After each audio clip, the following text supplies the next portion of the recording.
కూర్చోండి, సైలెంట్ గా కూర్చోండి. ఒక్క 3 hours మీ బస్సును హైజాక్ చేసాం. ఎవ్వరూ అరవకూడదు. అలా కుదరదు, మేము ఎగ్జామ్ రాయాలి. ఇంటికి వెళ్ళి రాసుకోరా. కూర్చో. ఏ Gopal Krishna, no bad words. అందరూ బుద్ధిగా కూర్చొని ఎగ్జామ్ కి చదువుకోండి. మహాలక్ష్మి, బుక్ తీసుకో.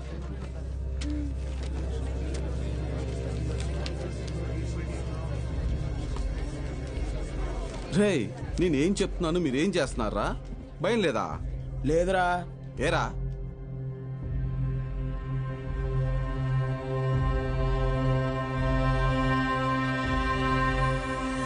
అదిగదిగో అడుగిడనిక మన అభినవ గురజాడ తల్లపడితే పడిపోదా చెడు మెడలో గురి దాటిక గురి కాకులు తిరగబడిన తన రోషం దాటికి కోపరుకు ఎలా దాసోహమే వాటికి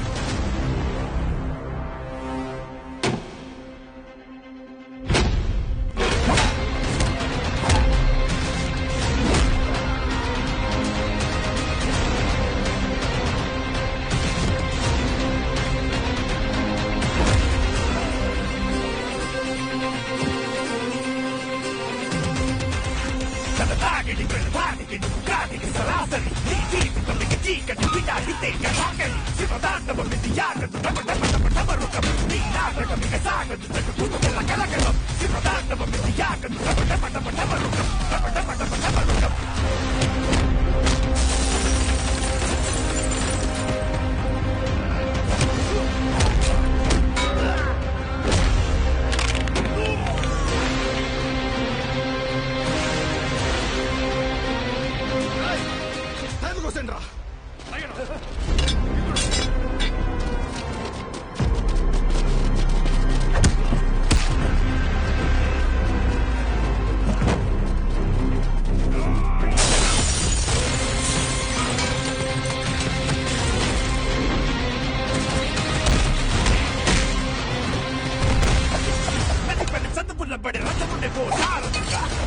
కలలకి అతనే ఓ బాధిగా పెదరని వీరుడిగా అల్లు పెరగని తీరుడిగా మాయలోకానికి కోత పడని యారనిగా అతిగతికో అడుగిడనిక మన అభినవ గురజాడ తల్లపడితే పడిపోతా చెడు మెడలో గురి దాటి.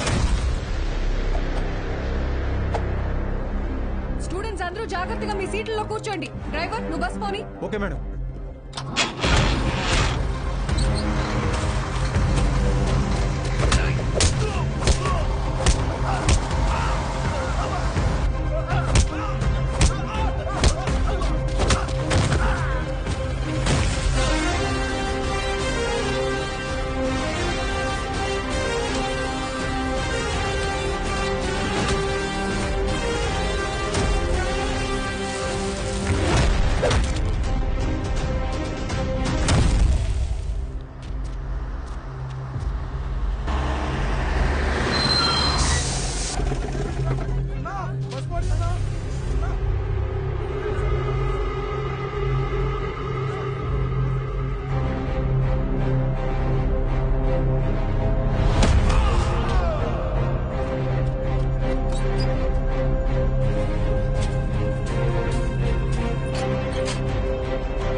అయ్యా అయ్యా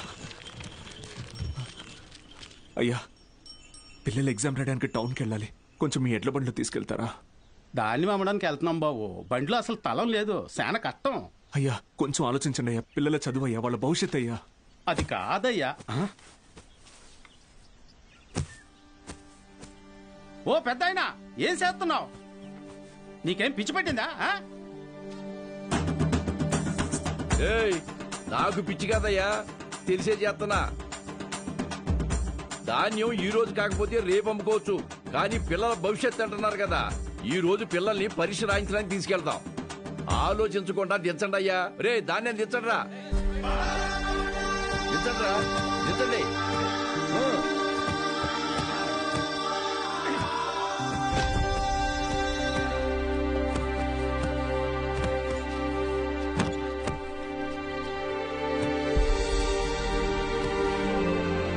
పర్లేదు, ఎక్కండి అయ్యా, ఎక్కండి.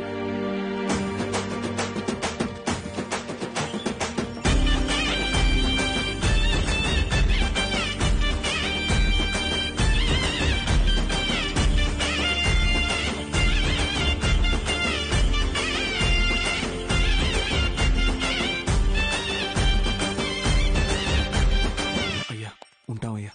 మంచిది.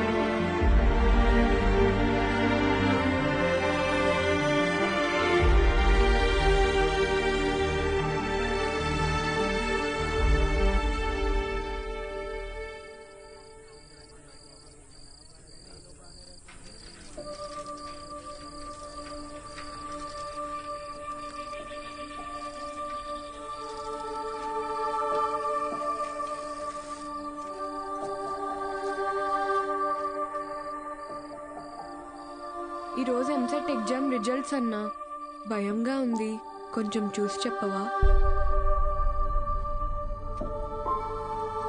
అందరికీ ర్యాంక్స్ వచ్చాయా సార్?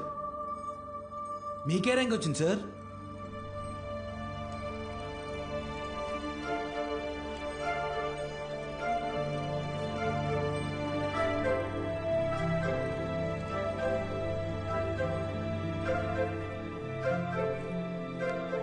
మురళీకృష్ణ 41 మెడికల్.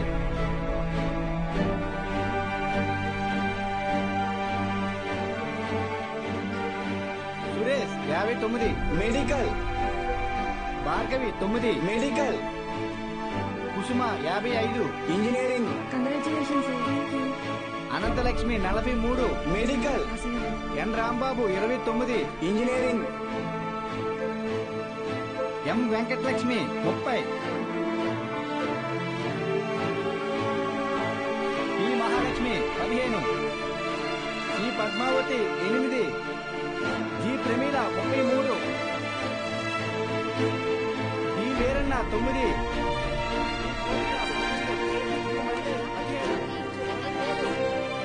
అంటే 45 టాప్ ర్యాంక్సా సార్? 46. అదేంటి సార్, మొత్తం కలిపి 45 కదా సార్? ఇంకో ఆల్ టికెట్ ఉంది. ఏఎస్ మూర్తి 1వ ర్యాంక్. ఎవరై ఉంటారు? ఏఎస్ మూర్తి ఎవరు? ఏఎస్ మూర్తి.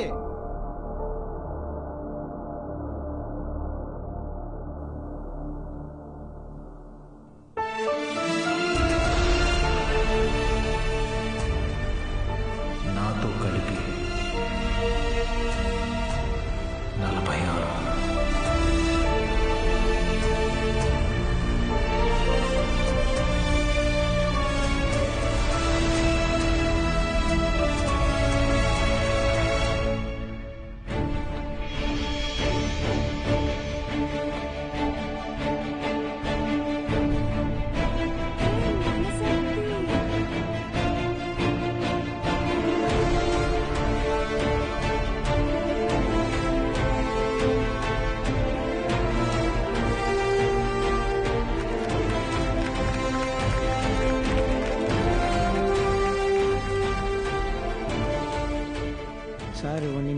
చెప్పారు. సతీ, నీ పూర్తి పేరు చెప్పు. అన్నవరం సత్యనారాయణమూర్తి. చాలా పెద్ద పేరురా.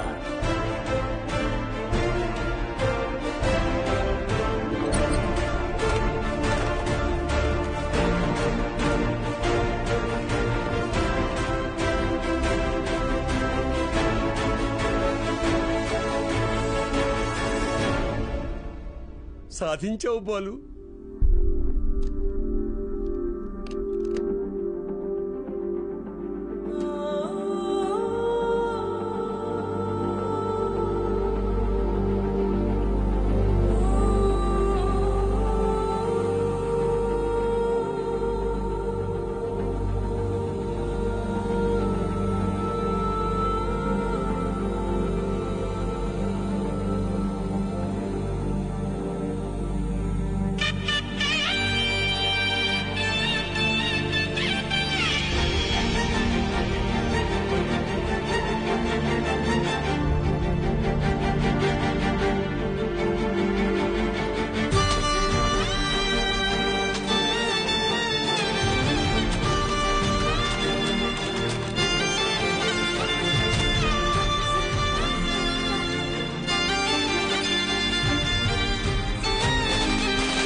నైన్త్ ర్యాంకే కదా, అయినా సరే నెలకొక 3,000 నుంచి 4,000 ఖర్చు అవుతుంది.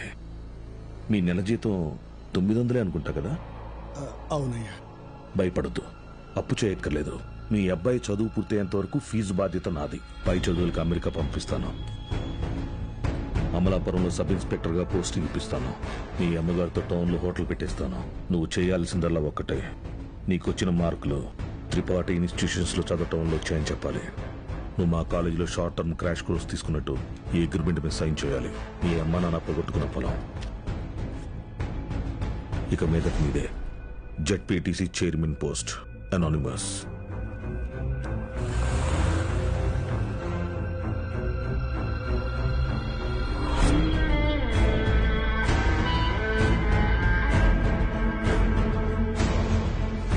బాలుని తీసుకొచ్చాను sir.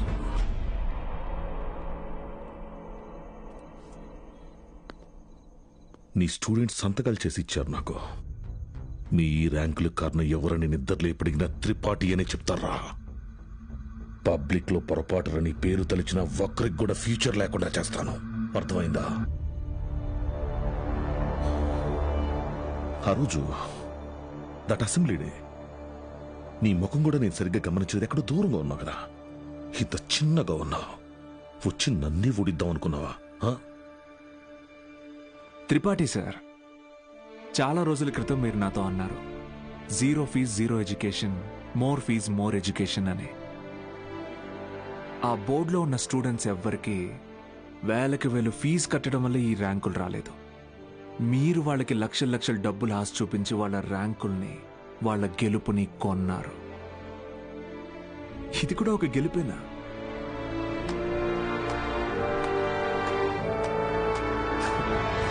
Okay sir, thank you sir. Take care sir.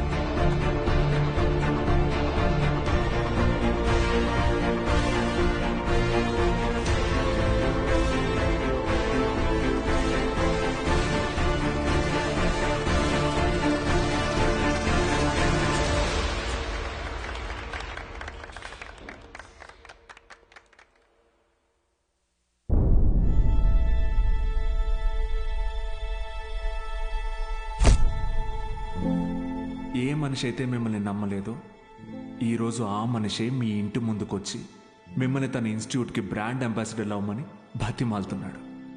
ఏదే బూస్ట్కి సచిన్ ఉన్నట్టు. ఇది కదా నేను మీకు దక్కాలనుకున్న రెస్పెక్ట్. వచ్చింది. సూపర్. సంతకాలు పెట్టండి. కాంట్రాక్ట్ మీద సంతకాలు పెట్టండి. చదువు అనేది వ్యాపారంగా మారి చాలా కాలమైంది. ఫ్యూచర్లో ఇది ఇంకా పెద్ద వ్యాపారం అవుతుంది. ఈరోజు ఇంటర్ ఫస్ట్ ఇయర్ సెకండ్ ఇయర్కి వసూలు చేసే ఫీజుల కంటే ఎక్కువ ఫీజులు ఎల్కేజీ యూకేజీ క్లాసులకి వసూలు చేసే రోజులు వస్తాయి. మన కంటికి కనపడేది త్రిపాఠి ఒక్కడే, కానీ తనలాంటి వాళ్ళు ఈ దేశంలో చాలా మంది ఉన్నారు. మీ చదువుకి ఖర్చయ్యే ప్రతి రూపాయి త్రిపాఠి జేబులో నుంచే రానివ్వండి. మీ ఇంట్లో వాళ్ళకి ఇస్తానన్నవన్నీ ఇవ్వనివ్వండి. పై చదువులు చదివిస్తాడా? చదవండి. తన అహంకారాన్ని వాడుకొని మీరు ఎదగండి. మంచి పొజిషన్కి వెళ్ళండి. బాగా సెటిల్ అవ్వండి. అప్పుడు చదువుని కొనలేని వాళ్ళకి చదువుని పంచండి. మీలాగా వాళ్ళని గెలిపించండి. 46 మంది ఉన్నారు. మీరు తలుచుకుంటే ఎంతో మంది జీవితాల్ని మార్చగలరు. వచ్చి ఆ కాంట్రాక్ట్స్ మీద సంతకాలు పెట్టండి.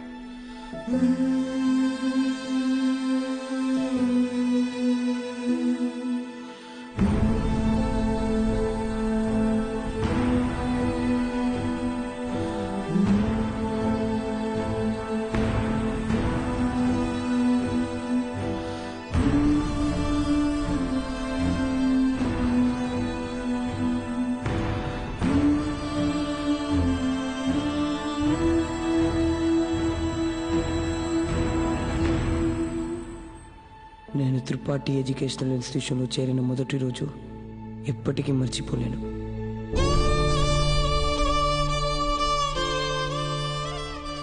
లెక్చరర్స్ అంతా నాకు ఎంతో అంటగా నిలబడి నన్ను ప్రోత్సహించారు. నేనేదైనా తప్పు చేస్తే దండించేవారు. వాళ్లే నన్ను సరైన దారిలో నడిపించారు. నాకంటూ ఒక లక్ష్యాన్ని ఏర్పరిచి అందులో నన్ను గెలిపించారు.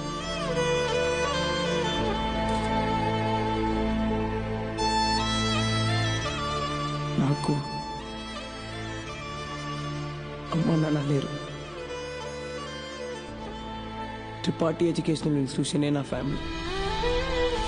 అక్కడికి అందరూ అమ్మ నాన్నలతో వస్తారు. నాకెవరూ లేరుగా. ఆయన వస్తారేమో అడుగుతారా?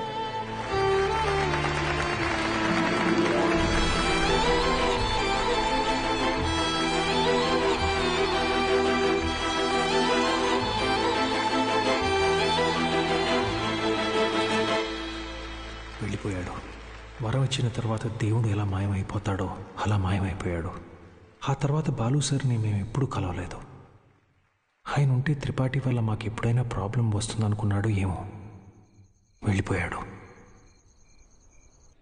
ఏ పాడుబడిన థియేటర్లో బాలు సార్ మాకు చదువు చెప్పారో ఆ థియేటర్నే ఇప్పుడు మేము కోచింగ్ సెంటర్గా మార్చాం. సంవత్సరం పొడుగునా మా 46 మందిలో ఎవరో ఒకరు వచ్చి ఈ పేద విద్యార్థులకి క్లాసెస్ తీసుకుంటాం. అరే అభి మీ తాతరా.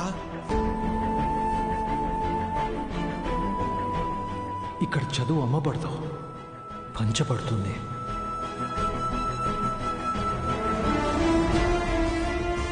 ఇదే మా బాలు సార్కి మేము ఇచ్చే గురుదక్షిణ.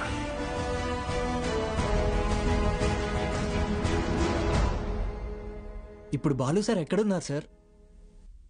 తెలీదు.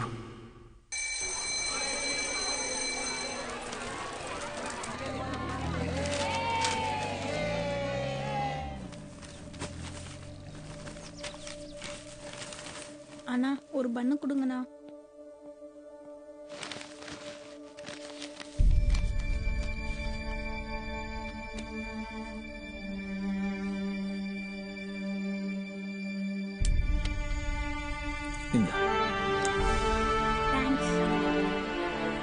படிக்கணும்னு ஆசை இருக்கா தம்பி? ஆமா சார். சரிப்பா. కానీ ఆయన ఎక్కడున్నా చదువుని దేవుడికి పెట్టే నైవేద్యంలాగా పంచుతూనే ఉంటారు.